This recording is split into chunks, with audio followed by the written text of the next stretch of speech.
Greetings, salutations. Welcome back to another episode of Bloodhouse, the show where we talk about art house horror films. I'm your host, Joshua Conkle.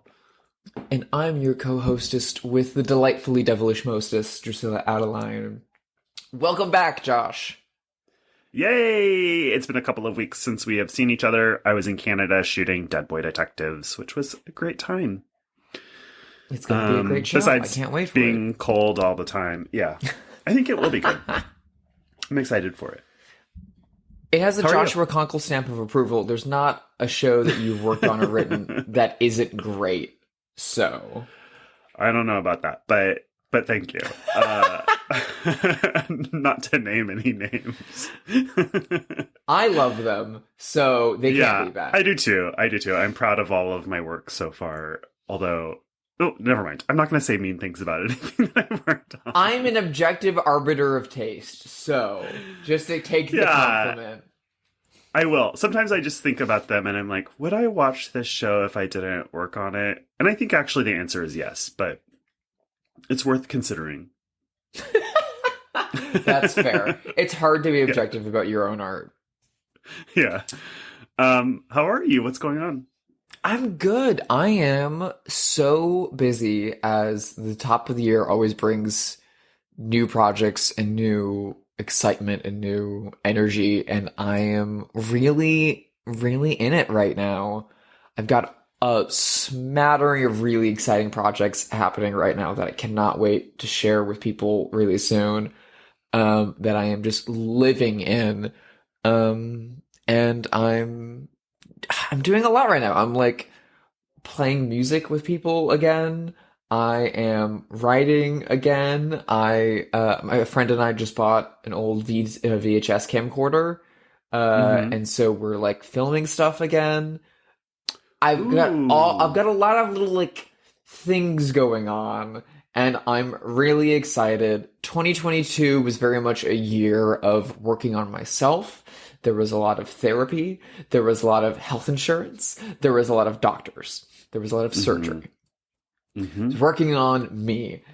2023 is shaping up to be a lot of me working on my expression, my art, my forms, my design work, my writing, my film work, music. I'm so energized and excited into...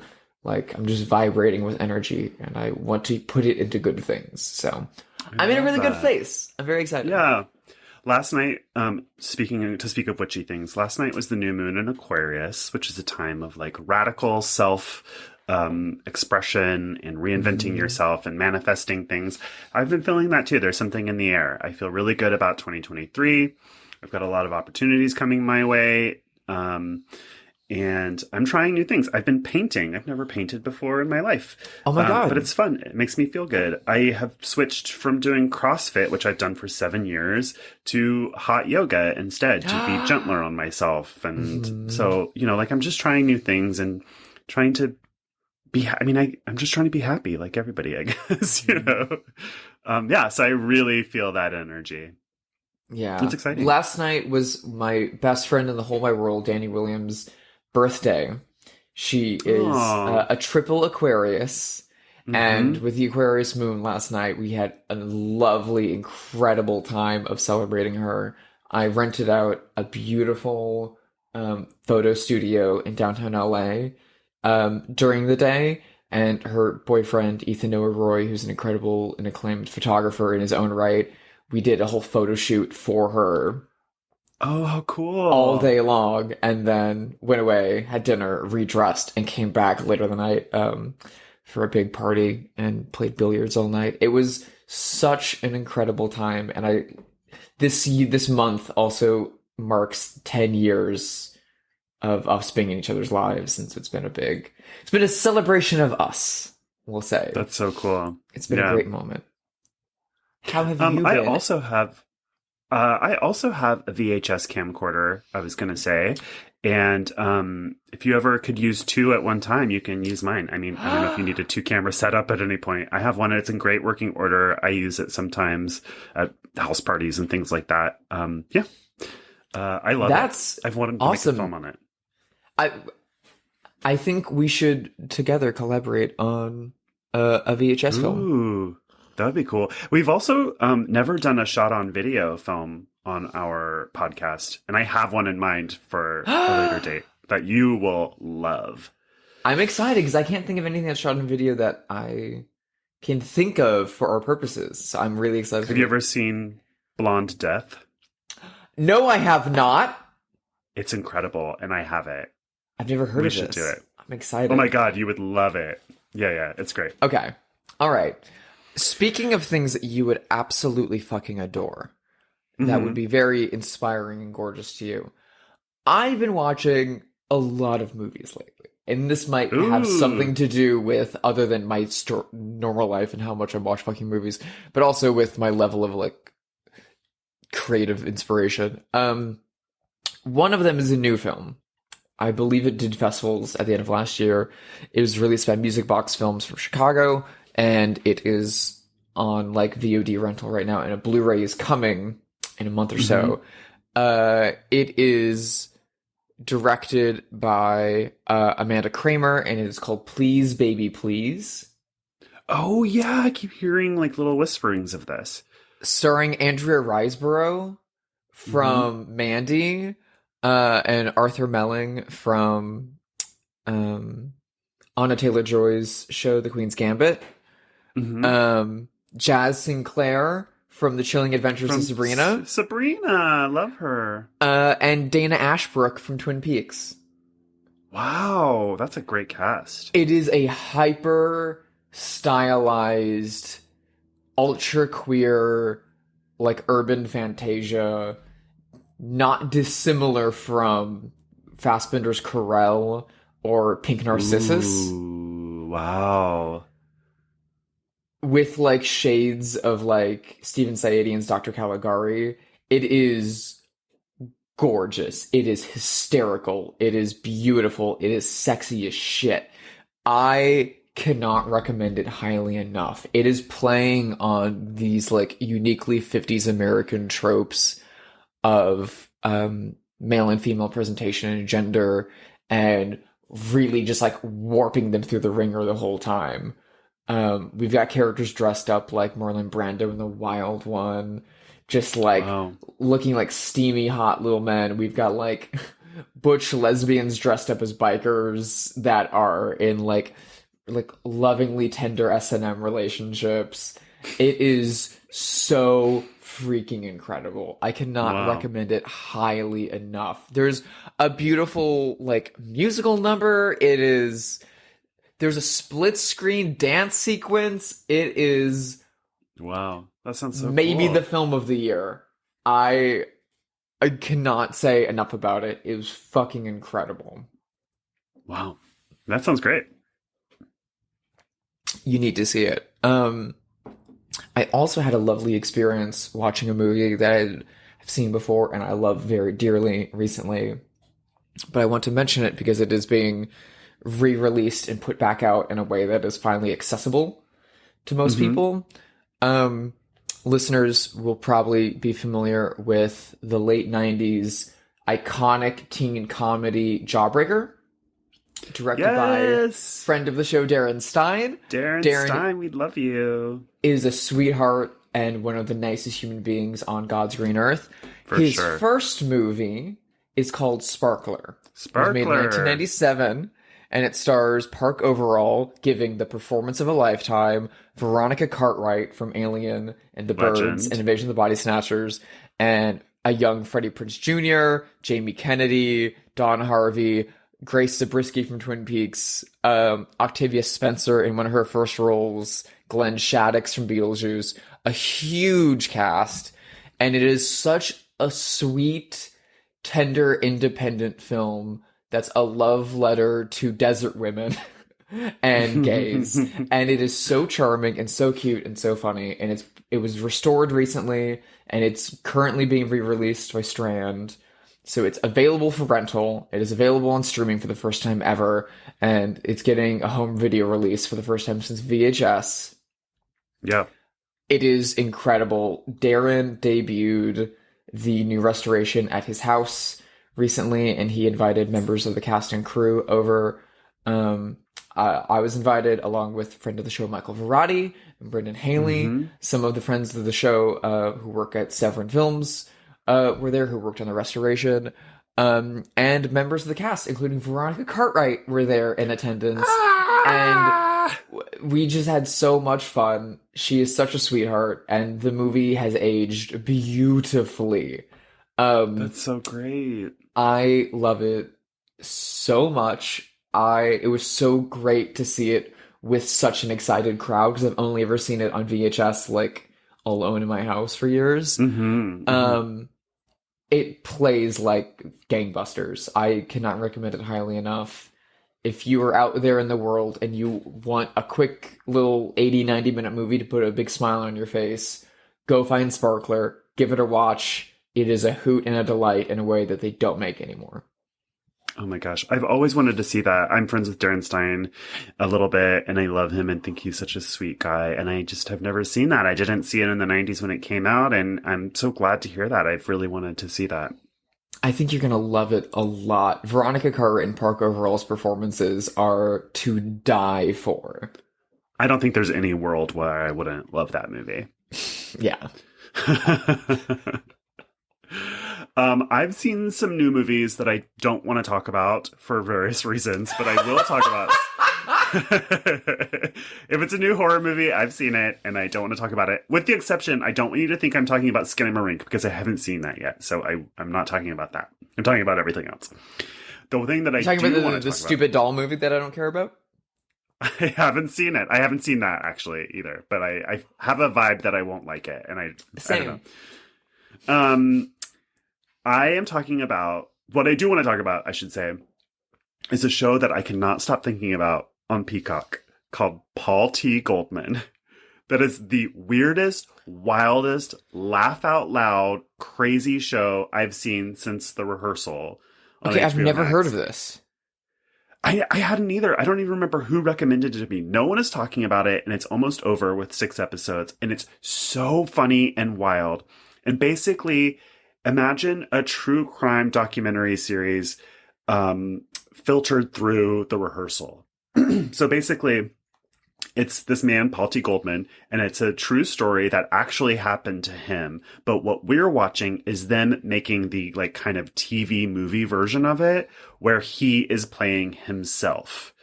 And he's like a very cringe, middle-aged Jewish man from Florida. And slowly you start to suspect and understand that he's making some of it up as they're filming the movie of it. Okay. And it's so funny and uncomfortable and strange, and it's just so delightful. And there's all sorts of like really interesting ethical questions because the filmmaker, something Wooliner, he directed actually Borat 2 is the director of this. He's on camera, and so you're starting to ask like, well, is he taking advantage of Paul? You know, it's a really interesting, often shocking, often very funny, always uncomfortable 6-part series on Peacock. And I think about it all day, every day right now. I love it so much. That's fucking incredible. I mean, I've just instantly added it to my watch list on Peacock. I do enjoy Peacock. They do not get enough like representation in the space. I want people to be watching Chucky more on Peacock. Yeah. I'm very excited to watch Poker Face on Peacock. And Crystal Lake by Brian Fuller is coming. So I know. The Friday the 13th.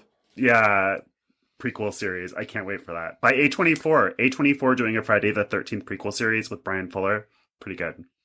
Mm-hmm. It's gonna be good. They are really Peacock has really decided to give the horror gaze to the biggest series we've ever wanted. Yeah. And I am pleased as punch. Yeah. Well, speaking of A24, let's get into it. This is a movie that I love. I don't know how you feel about it, but I suspect you don't love it as much as I do. But maybe I'm wrong.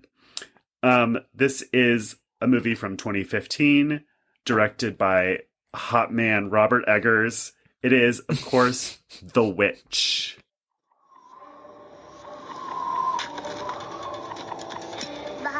Bah, bah, bah. Like Philip Stiff, you are wicked. Does he really speak to thee? This wilderness will not consume us. Who's there? You've cursed this family.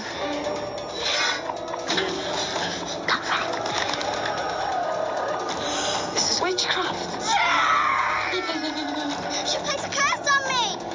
Why have you turned against me? I saw it. Your reign of evil. It's not safe. Not with them. The girl I sense. Goth boyfriend So- Robert Eggers. Yes, very important. Let's talk about that right out of the gate. As we realized on an early episode of Bloodhouse, up to The Northman coming out, I had no idea how hot Robert Eggers is until the lead up to The Northman. He's smoking hot. So that's that. I saw this movie when it came out in the theaters. I saw it at BAM in Brooklyn with my ex-husband, and I really loved it, except that there was like this man in the audience who fell asleep right away and was snoring like a chainsaw the whole movie, which made everyone kind of laugh, sort of taking the air out of the movie. And the ushers kept coming in to wake him up, and then he would fall back asleep again. And it just sort of like ruined the movie a little bit. So I could tell that I would have loved the movie if it were not for that. So I actually went back by myself a week later to watch it at like Nighthawk or someplace like that. That's like a little bit, you know, protected from things like that happening. And I did love it. So I love this movie. It's not a fun movie, so I don't revisit it often. It is not a fun movie. Not a speck of humor or lightheartedness in this movie. This is maybe the third time. This is like the third time I've seen it. So how about you? Do you like this movie? I actually don't know. So it's interesting. I like this movie. Mm-hmm. Like, period. Like, I enjoy The Witch. There's the headline. However, it's not my favorite. It's not like, when it comes to Robert Eggers, like The Lighthouse, I feel like just tramples all over this movie. And because I fucking love The Lighthouse so much. I saw The Witch when it during its theatrical run at the ArcLight Cinemas here in Los Angeles. Oh, R.I.P. They will be back. They're just That's what taking I an hear, but- intermission. Okay. Well, it's been 3 years, but go on. I know, we're still waiting. I was fresh to Los Angeles. I had like a negative balance in my bank account. Mm-hmm. And a friend of mine from college was in town, and he was like, "Let's go see The Witch." And I was like, "Okay." And I just remember being stressed over my life and my financials at the time, the entire movie. Like, just thinking, like, how am I gonna have dinner tonight? How am I gonna, like, make it? And then when the movie ended and I turned my phone back on, at the end of it, I got an email that I got a job that I had applied for. And I was like, oh, thank fucking God. Oh my God. Oh, fuck, incredible. So seeing The Witch was a, like big life-changing moment for me. But the movie itself, that first viewing, was really shadowed by anxiety. Yeah. Like, really badly. And so rewatching it for this, like, I hadn't seen it since, was kind of essential and important. And all of the things that I liked about it, and loved, especially about the ending, were all still there and fresh in my mind. However, all of the things that make it not incredible in my eyes are also still very much there. The slow, languid pace that became synonymous with quote unquote A24 horror films at the time, is not something I'm a huge fan of. And it's really interesting because this movie was made in 2015, but then released in 2016. And this, like, really cemented that, for lack of a better word, style. Like, Right, the The A24 Witch was house like, style.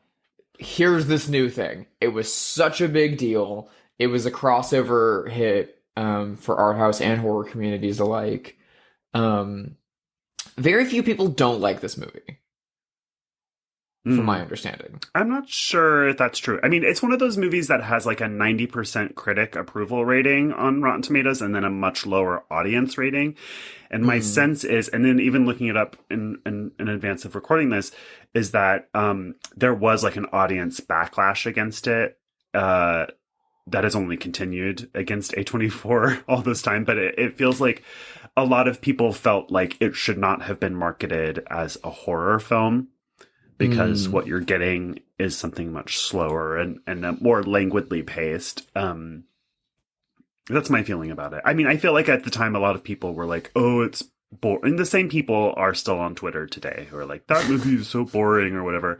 I like the pace of this. I don't always like that, but here I do. And I do think that that house style of A24's has kind of become played out to the point where they're not even really doing it anymore. Like they're now doing like bodies, bodies, bodies and things like that. So they've moved on. But it is, I think this movie and Hereditary are the two movies that sort of define this style and this studio and the 2010s as a whole. Like this is 2010s horror in my mind, is like the A24 neon, deliberately paced 70s callback. And we're past that now. That's not in style at this moment, and that is not the 2020s style. We got those movies. We got their follow-ups, which I prefer. We got The Lighthouse. We got Midsummer. And now both of those directors have gone on to make wilder other things. Yeah. So, yeah, I think this moment is past for now, but I do think for me, it works here. And then for me, I actually like all of Robert Eggers' movies, but I like them each a little bit less than the one before. Like, I loved this one, really liked The Lighthouse, and enjoyed The Northman, but each with, like, diminishing returns. So, but that's just a matter of personal taste and interest, I think. For me, The Lighthouse, that pace is that's a challenging movie. It looks so beautiful, but there's not much of a story to hold on to. And it's very abstract. It's like Eraserhead or something like that, where it feels like a nightmarish fever dream, which I really like. My movie.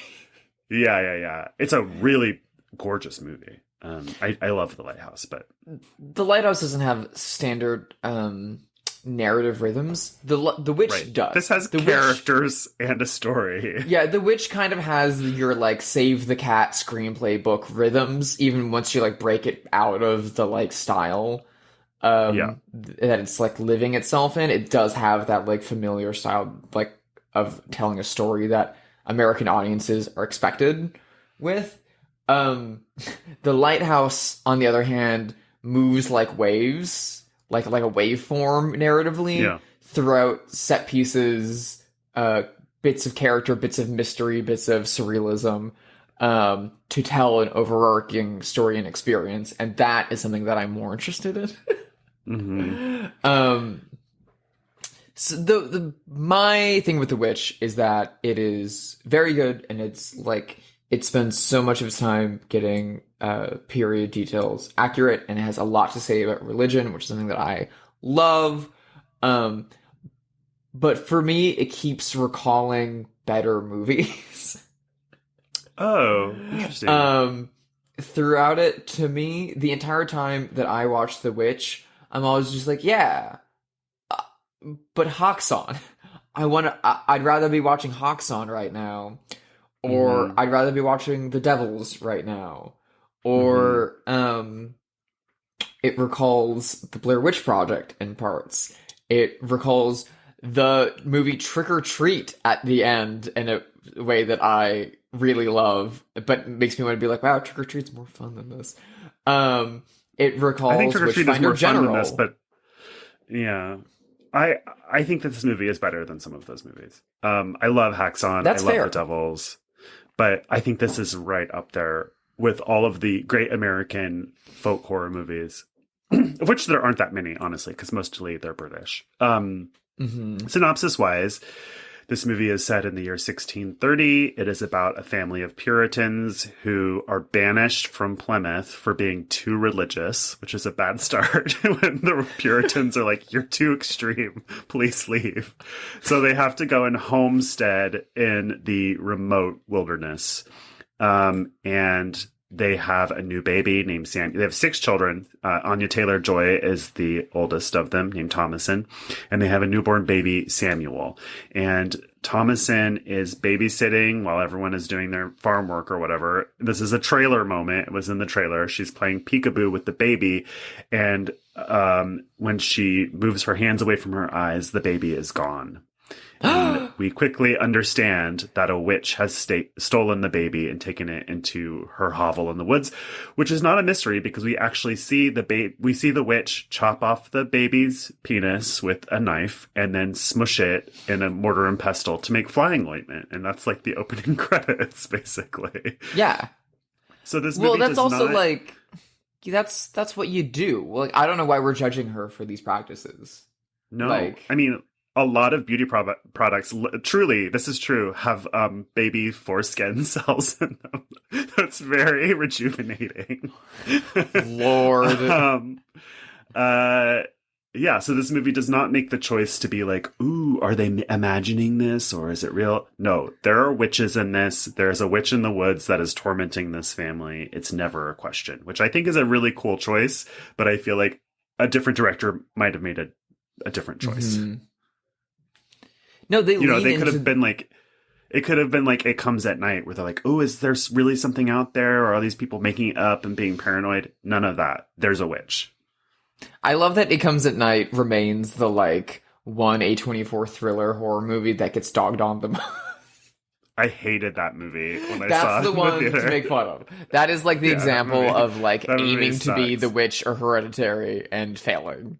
Really Because you're failing. intentionally aiming to do a thing that is not an original idea. Yeah. I prefer The Village to It Comes at Night. Like, it's a similar movie and is way better, actually. Oh, yeah. Oh my god, I'm not sure once The Village. I have not thought about that movie in like 15 years. Me neither. I just kept thinking about it I thought about it because I thought about it during It Comes at Night, where I was like, God, I wish I was watching The Village, which is not a thing I ever thought I would think, but I Which is not a compliment. No, not a compliment. I wish I was watching The Village derogatory.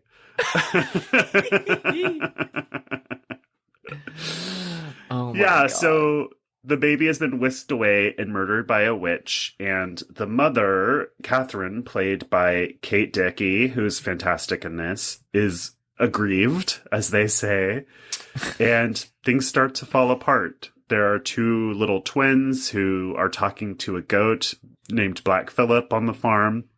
They say that Black Phillip whispers to them, and to punish one of the twins, Thomason, Anya Taylor-Joy, says that, oh, I'm the witch of the wood. I'm the one who stole Sam away and used him for whatever dark magic. And so then the little kid twins start to turn against her and poison the family against her, saying she's the witch. So you have a little bit of the Crucible kind of energy here, where people are accusing one another of being the witch that harmed Samuel.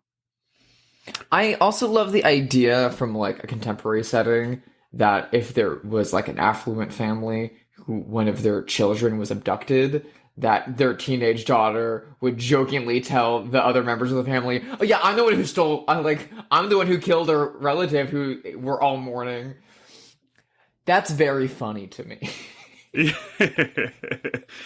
Yeah, it also feels like a real thing, like a contemporary teenager would do, right? Like torment their little siblings with this sort of elaborate lie. My whole...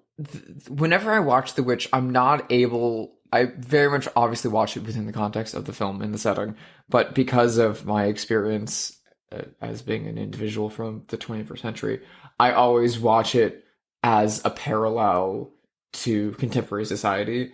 And I'm always thinking about this family's attitudes and relationships and behavior in a modern context. And the super fucked up thing is being like, yeah, this is upsettingly relatable. I know families like this. I know parents like this. I know people who do these things. We don't call them Puritans anymore, and they're not wearing buckles on their hats. But like, yeah, this like religious fervor and QAnon nowadays, rising up. But it happens on the families. left too. I mean, it happens in every. It's natural human nature, unfortunately, to do this. And there's a reason why we use the term witch hunt, right? The Crucible is not about witches. The Crucible is actually about McCarthyism and the hunt for communists. So it's just like this will happen wherever there are 3 or more human beings gathered. This is going to happen. And it doesn't matter the politics or the religion or culture or anything. It is human nature. It's like one of the darker aspects of being human, I think. So I think it's only natural that you would jump to those conclusions because that's part of the deal. I mean, that's why we say witch hunt, right?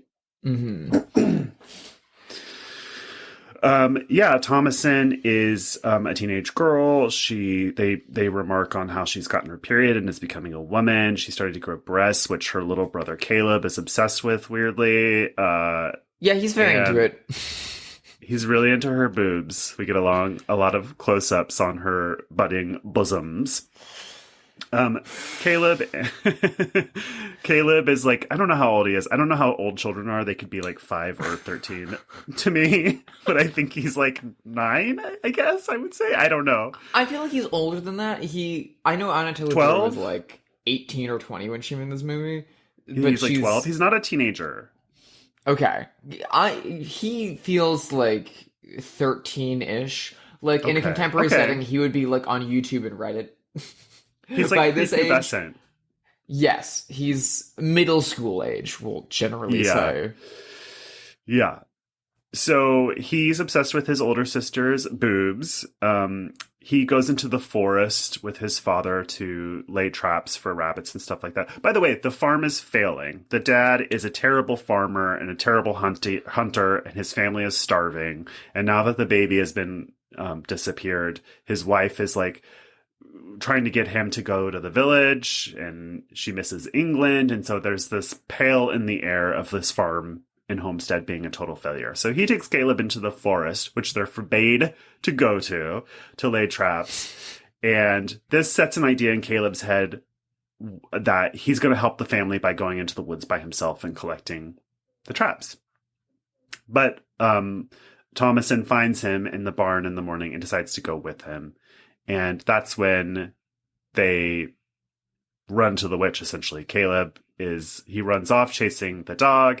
Thomasin is thrown from a horse and knocks out and gets knocked out. And when she wakes up, her brother is gone and she has to return to the farm and say that, her brother is missing.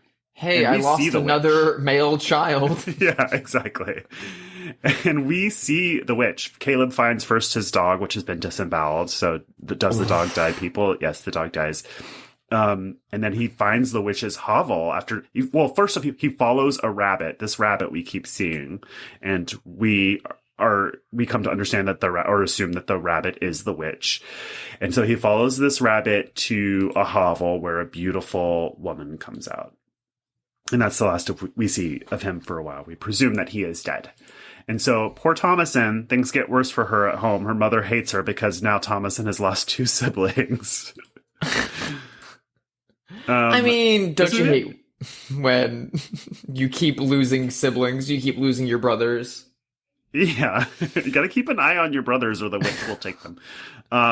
This is actually a sort of a weirdly great. Someone on Twitter this week was like, name really good like mother-daughter horror movies. This is kind of one of them. I mean, the resentment between the mother and daughter here is really strong. And especially as her 2 little twin siblings keep narking on her that she's the witch. I love the performances. I mean, all the performances in this are great. Anya Taylor-Joy is always good. But Ralph Ineson and Kate Dickie as the parents are very good. Both Game of Thrones alumni. This is all also, I should say, in period dialogue, period accurate dialogue and accents. So if you're not used to that, you may want to watch this with like subtitles or something, because the language is thick. It's almost like watching Shakespeare or something. Not quite that level because it's not in rhyming pentameter or whatever that word is. Iambic pentameter. Thank you. It's not like that, but it is very thick, very period. They're not doing anything to help you decipher that. Do you find the language difficult? I thought I was going to when I first saw this movie, and I was sitting there in the theater, and the first bits when they're being like tried and excised, I was kind of like, ooh, is this gonna be tough? But then the more you sit with it and the more you experience it, it's so weird. It just like your brain just starts accepting it and like acclimating.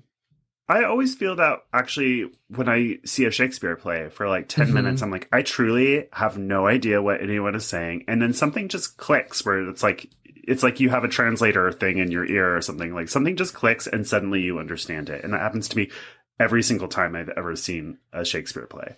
It's a really bizarre phenomenon. It reminds me of an early episode of The Simpsons where Bart is just left in France.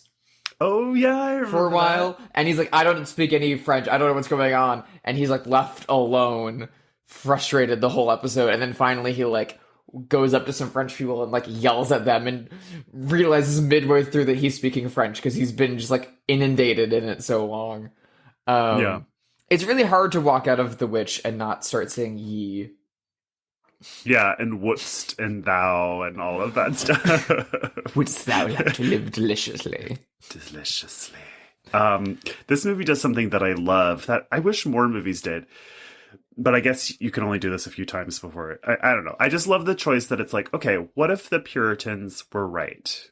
Like, what if all the things they said about witches, what if that was real? And that's what this movie presupposes, like, right out of the gate. And I think that that's a really cool choice. It's really interesting. It's honestly what Chilling Adventures of Sabrina was doing, too. Like, what if that was witchcraft? Like, and I just think that's so cool. I mean, folk horror in America is always sort of based in Puritans and Satan.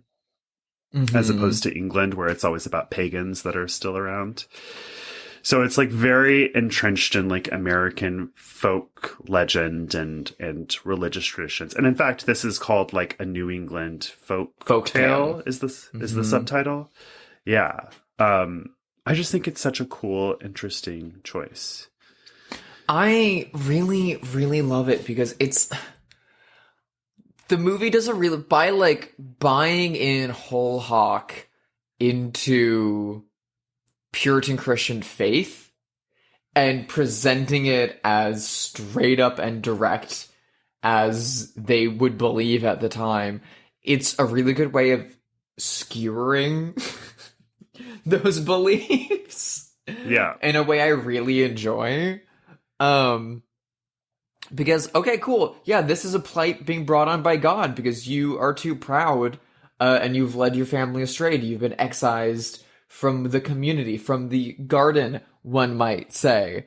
And this is what you have to contend with. And this is how you're going to treat your family. And this is what's going to be brought upon you.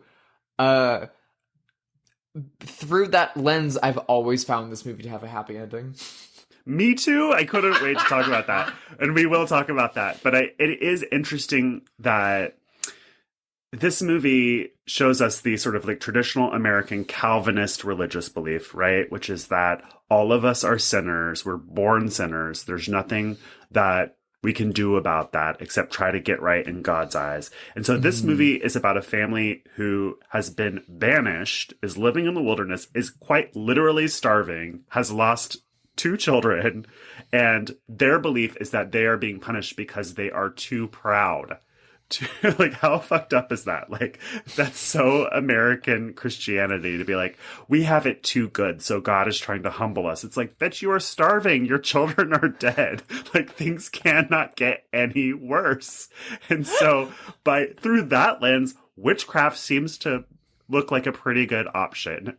And witchcraft in this context, if you haven't seen this movie or don't know American history, the Puritan belief of witchcraft was that the devil would come to you at night and get you to sign his book, you know, by which you have now sold your soul to the devil. But because of that, you are now in league with him and are given certain powers. That's the belief about witchcraft. And they also It's a pretty good deal. Pretty good deal, I think. Yeah.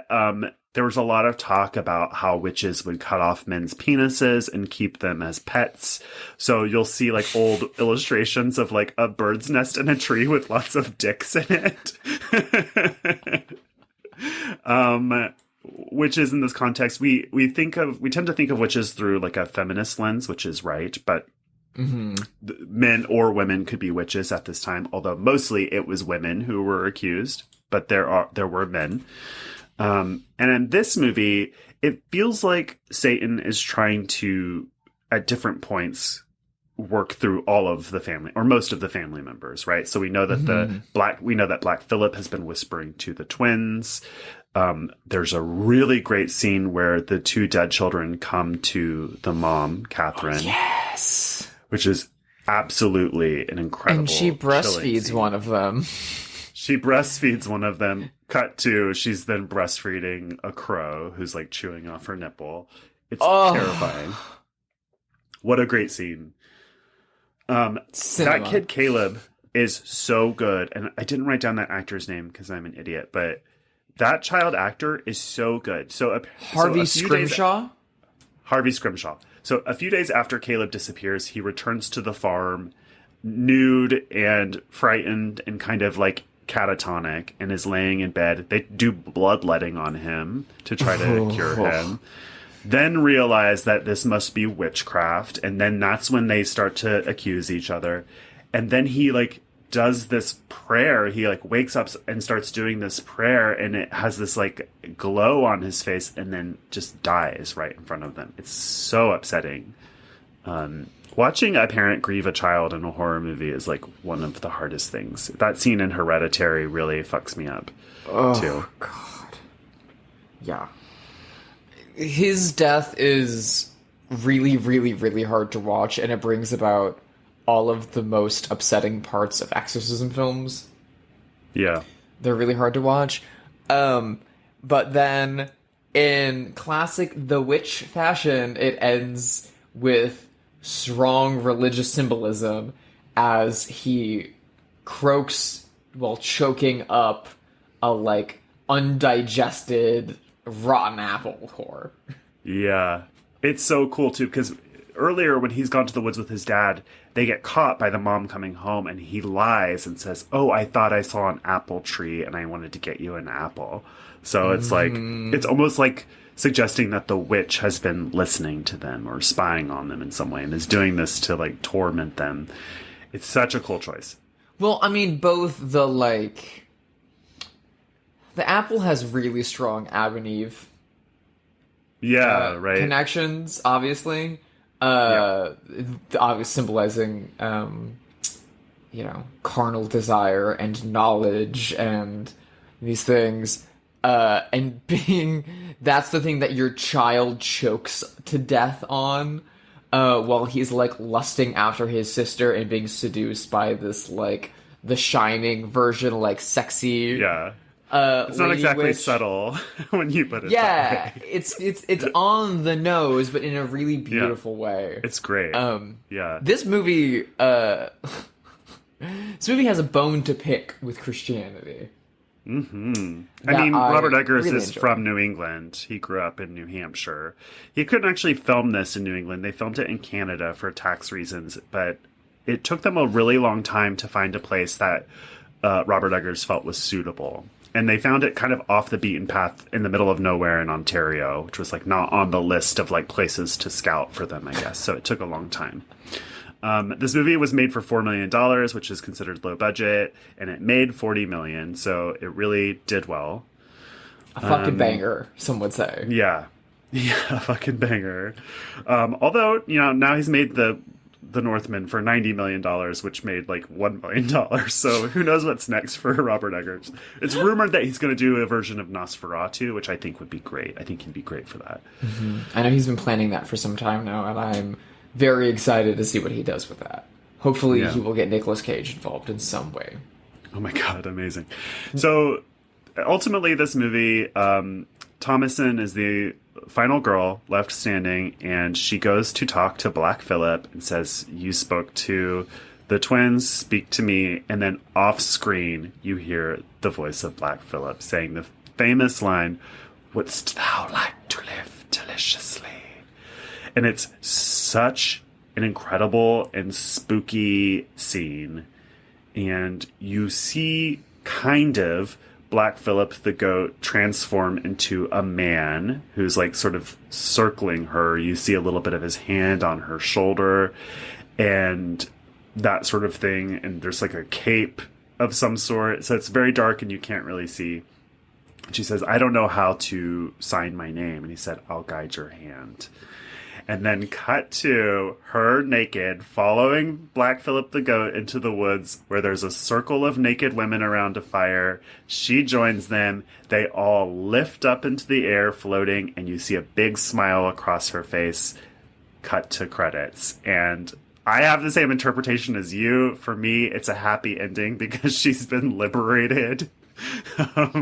I've always thought that was a happy ending. I don't know if that makes us fucked up or what, but No, I mean, people who take this movie incredibly literally, that are like, she murdered her family and her mother, and she's the villain of the film.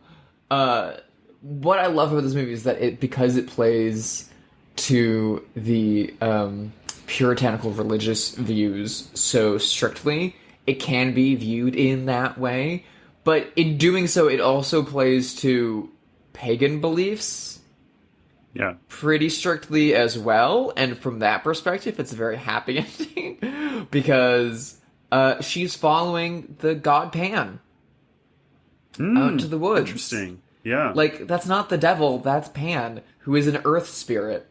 Yes. This and also, is... I mean, goats are very, like, fertility coded, like male fertility and, you know, that sort of thing. So it is like being horny for a man, for a naked woman to follow a goat, you know, in terms of, like, ancient symbology. But, like, it is a hot... It is a hot thing for a goat to turn into a sexy black-clad man and then ask you to, like, he's gonna guide your... Oh, no, that's hot. I'm sorry. Like... Yeah. I'm not that kind of bisexual, but apparently I am.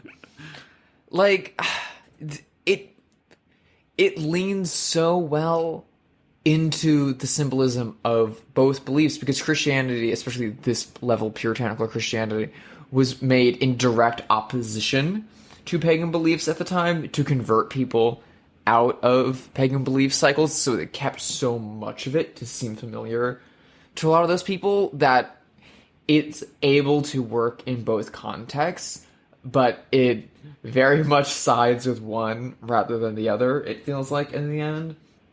And again, from a contemporary perspective, like, this is a young woman coming into her own, coming into adulthood, coming into a sense of identity and self, in an incredibly oppressed family that has been led astray by a mentally ill matriarch, an abusive, overly confident patriarch, and an abusive religious system. And she and her family suffer trauma and abuse, and she comes out the other side a liberated woman who is going to go hang out with other nude ladies in the woods, and they're going to honor the earth, and they are going to honor each other, and they are going to grow as people. I see no problems in this. Me neither. It is beautiful when the women are around the fire. I read that was performed by a troupe of Buto dancers, which is like a traditional Japanese dance theater style. So they're like really trained in this specific weird tradition. It's really gorgeous. It looks like a painting or something. It's so beautiful. There was one other scene I wanted to call out that is a small thing, but I thought it was so indicative of how hard these characters' lives are, where Thomasin and Caleb are in the woods talking on their way to look for the traps, and Thomasin is trying to convince Caleb that they had glass windows back in England, and he can't imagine that or believe that because he's only known this shitty homestead. And I was like, God, just what a rough life. Like, oof. Oof, God. Yeah.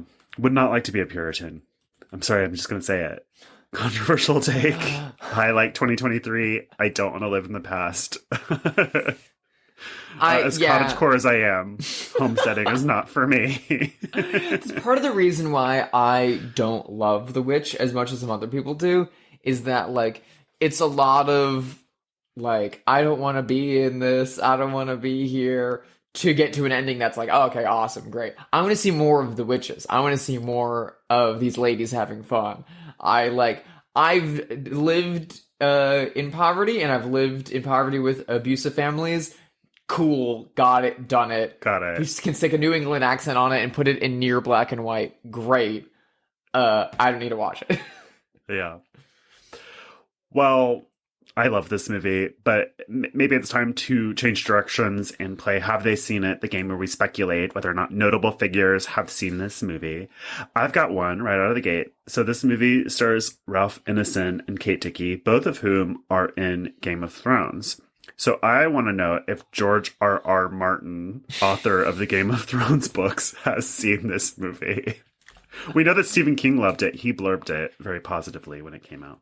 I'm not surprised. I love how often kind of established titans of their field, like Stephen King or Martin Scorsese, champion contemporary efforts. It makes me so happy. Me too. I would not be surprised in the least. I'm pretty sure George R. R. Martin has seen The Witch. It seems like his level of, like, detail that he would enjoy. I am putting this speculation entirely on things I have heard. I have never watched a single episode of Game of Thrones, nor have I read a book. I don't know what it's about other than, like, incest and dragons. Am I off the mark? No, not exactly. Cool. I love those books and the show, so I'm just going on record. But I love fantasy and you don't, so that's like a thing that should be mentioned. I think that he's seen it. He's not writing, but that's for sure. We know he has a lot of free time. 10 years in the making. I feel like he's playing video games and watching movies over there. And good for him. Like, there's a lot of pressure for him to finish the book series. It's like, let the man be rich and live his life. I think he's seen it. I think he probably really likes it. It's up his alley, I'd say. Yeah. I think he would enjoy it. I feel like if I would be genuinely surprised if he has not seen this movie. Yeah. Now, because of this movie's religious elements, it's very puritanical. It's very much about Puritans. And it really follows into a puritanical ethos if you want to watch it from that lens. Mm-hmm. And it really works as a horror movie if you follow it from that perspective.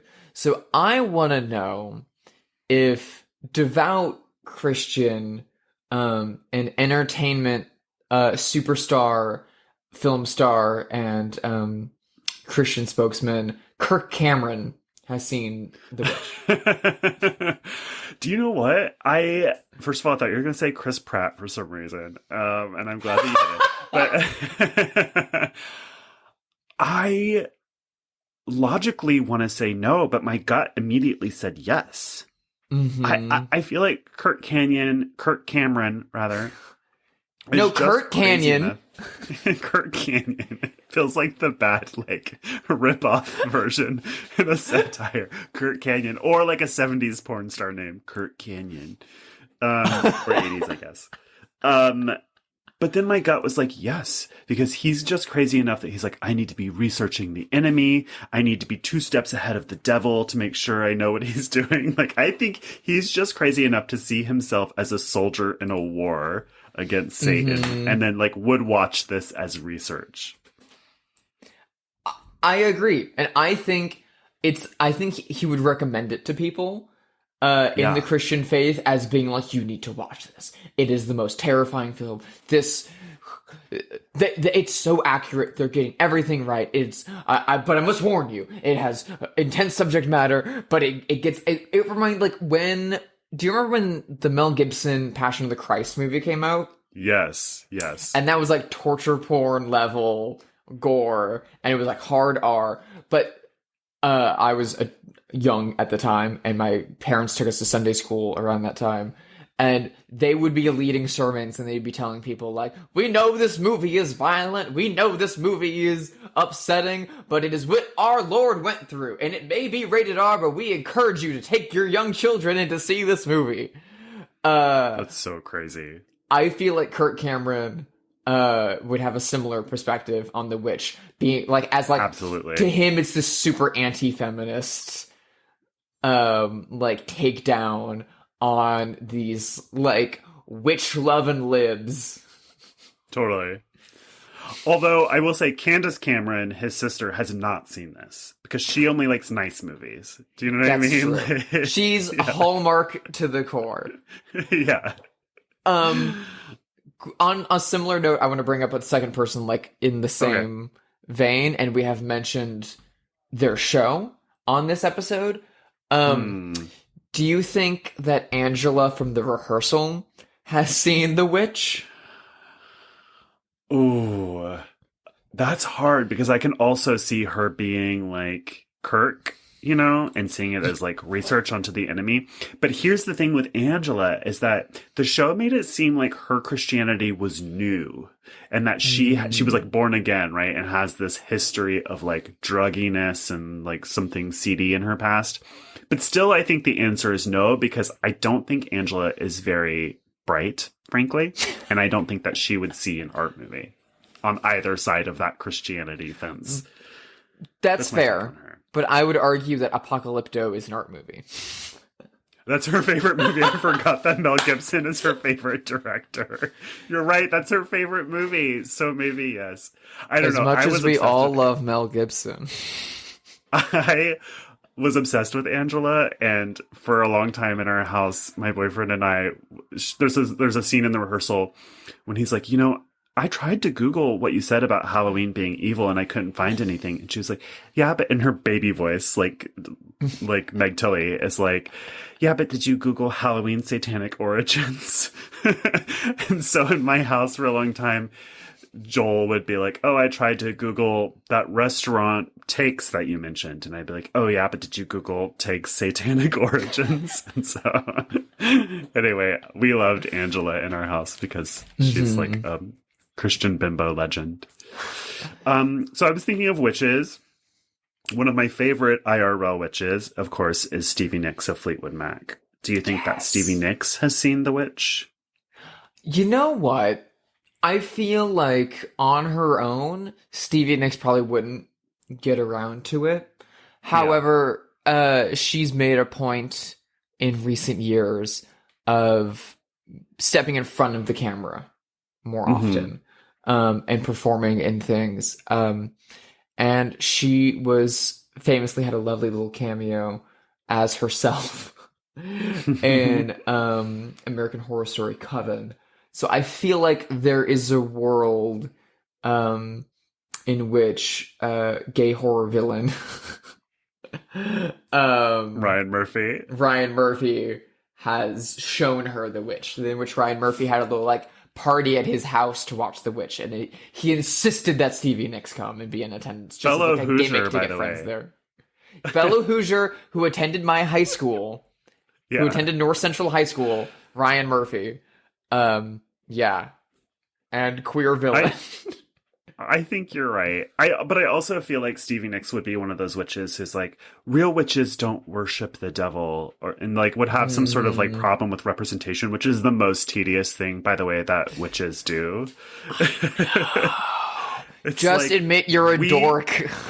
We all understand that people practice various kinds of witchcraft, and we understand that this version of it is fictional. Can we all just stop talking about it and like let a movie be fun and entertaining? It's like the most annoying thing. Like witches that need to like hammer home in every conversation that witches don't worship the devil. We don't. We promise we don't. It's not related to devil worship at all. It gives me the exact same energy as queer assimilationists that are like, absolutely, all you're doing is trying to be your subversive self while also watering it down to be palatable to white middle class Christians. It's also not true. There are, in Yeah. fact, satanic witches, whether you want to say it or not. It's like there's every kind of witch in the world. A witch who worshipped Payman, King Payman, before Hereditary. Like, Yeah. this out is there. the thing, Sorry. and they are good people, and they There's vote something and they where, pay like, taxes. So separating the Christian idea of witches, which is crazy. There's like the good faith people who are like, who just assume, who don't know that much, but assume that like witch means Wiccan. And Wiccans for a long time have been happy to let that be the assumption. They like to speak for all witches when in fact they make up very little of like, I mean, there's a branch of witchcraft from every region in the entire world, from every culture. So including indigenous practices, including voodoo, including Santeria, including Appalachian folk magic. I mean, it's a huge umbrella and Wicca makes up a very small part of it. So it's really impossible to speak on behalf of witches in a way that's like witches worship the devil or don't worship the devil. Witches do this, witches do that. And so if you're a witch listening to this and you are somebody who tells people like what witches are or are not, you have to stop. Because it's just not true and it's not your place. Thank you very much. That's my soapbox for today. I think that's it for this episode of Bloodhouse. Thank you so much for listening. Please rate us on Apple and Spotify or wherever you listen to podcasts. You can email us at bloodhousepod@gmail.com or follow us on Instagram or Twitter. Drusilla, where are you these days? I am on Instagram. I Hyde Sister, HYDESISTER. You can also find my art and design work over at sisterhydedesign.com. There are big new pieces that are very excited that are coming soon to that site, so stay on the lookout over there. I'm also on Letterboxd. Just look for Drusilla Adeline on Letterboxd. I am there. I'm a patron. I've got a nice, sexy little banner. Follow along with what I'm watching. There's a lot of good, weird stuff. If you like hearing me talk about movies like Please Baby Please on this, I got a lot more weird little things that I'm watching all the time for work and for pleasure and inspiration over there. So give it a watch, get some recommendations, and find out what's going on. Josh, what about you? Where do you lurk on Elon Musk's internet? I am at Joshua Conkle on Twitter, Instagram, and Letterboxd, but I've been kind of quiet quitting Twitter, which has really been an improvement for my mental health, I will say. I got my reminder from iPhone today that's like how much time you spent online each week, and my online usage was down 40% because I haven't been spending time on Twitter. So it feels pretty good. But I am there. I am there at Joshua Conkle. Now, what are we going to watch next week? Next week, we are watching a film from a country that we, as of yet, have not watched a film from, which is insane, because it is one of the largest countries in the world, and it is where my, heritage comes from, and it is produced by one of my favorite filmmakers in the whole goddamn world. It is Uli Lomel's Tenderness of the Wolves, produced by Rainer Werner Fassbinder, and from the great Bavarian nation of Germany. Cannot wait. Guten Tag.